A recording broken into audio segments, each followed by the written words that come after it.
ఇది ఎక్కడ పోయి ముగుస్తుందో ఎవరికి అర్థం కాని పరిస్థితి ఈరోజు.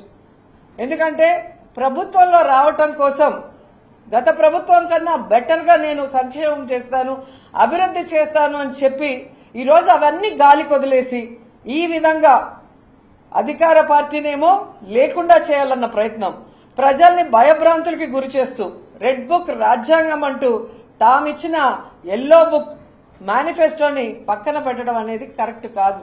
ఈ సంవత్సర కాలంలో మీరు చూడండి, ఏది చేయకుండా మళ్లీ సిగ్గు లేకుండా కళ్ళార్పకుండా ఎంత బాగా అబద్ధం అంటే సూపర్ 6 మేము చేసేసాం అని ఒక ముఖ్యమంత్రి నిస్సిగ్గుగా అబద్ధం చెప్తుంటే ప్రజలు ఆశ్చర్యపోతున్నారు. మళ్లీ మాట్లాడతారు, ఎవరైనా సూపర్ 6 గురించి మాట్లాడితే వాళ్ళకి నాలుక మందమంట. మీరు ప్రజలకు ఇస్తామన్నవి ఇవ్వకుండా నాలుక మడత పెట్టినట్టు ఇవన్నీ మడత పెట్టేసి అడిగినోడికి నాలుక మందం అంటే ప్రజలు ఏమన్నా పిచ్చోళ్ళు అనుకుంటున్నారా? చంద్రబాబు నాయుడు గారు, లోకేష్ గారు, పవన్ కళ్యాణ్ గారు అని ప్రశ్నిస్తున్నా. మొన్న వెన్నుపోటు దినంలో ప్రజలందరూ కూడా స్వచ్ఛందంగా ప్రతి నియోజకవర్గంలో కూడా బయటకు వచ్చి ఈ ప్రభుత్వం మీద ఎంత వ్యతిరేకత ఉందో చూపించగానే ఈ కూటమి ప్రభుత్వానికి కూసాలు కదిలే.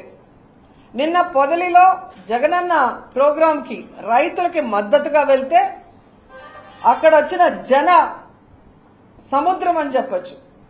కిలోమీటర్లు జనం పరిగెడుతూనే ఉన్నారు. ఇది డబ్బు ఇస్తే వచ్చేది కాదు, గుండెల్లో ప్రేమ అభిమానం ఉంటే వచ్చేది. ఆ జనాన్ని చూసి ఏం చేయాలో అర్థం కాక పిచ్చెక్కి అప్పటికప్పుడు అమ్మఒడిని అనౌన్స్ చేస్తారు. సంవత్సర కాలంలో అనౌన్స్ చేయండి. ఇదే లోకేష్ నేను సూటిగా ప్రశ్నిస్తున్నాను. ఆ రోజు జగనన్న అమ్మఒడి ఇచ్చేటప్పుడు అమ్మకు వడి నాన్నకు బుడ్డి అని ఎగతాళి చేశావే, మరి ఈ రోజు ఎలా వాటిని ఇవ్వగలుగుతున్నాం? అమ్మఒడి సృష్టికర్త జగన్మోహన్ రెడ్డి గారు. ఎన్ని సంవత్సరాలైనా చరిత్రలో జగనన్న నిలిచిపోతాడు. అమ్మఒడి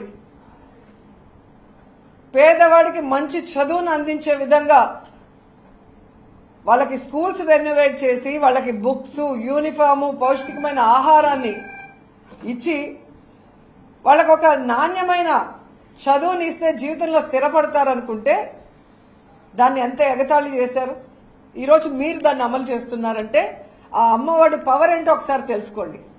జగనన్న పిల్లలకి పరిశుభ్రంగా ఉండాలని మెయింటెనెన్స్ కి ఒక సచివాలయ సెక్రటరీ ద్వారా ఒక 1000 రూపాయలు తీసుకుంటే ఎంత నానాయాగి చేసావు.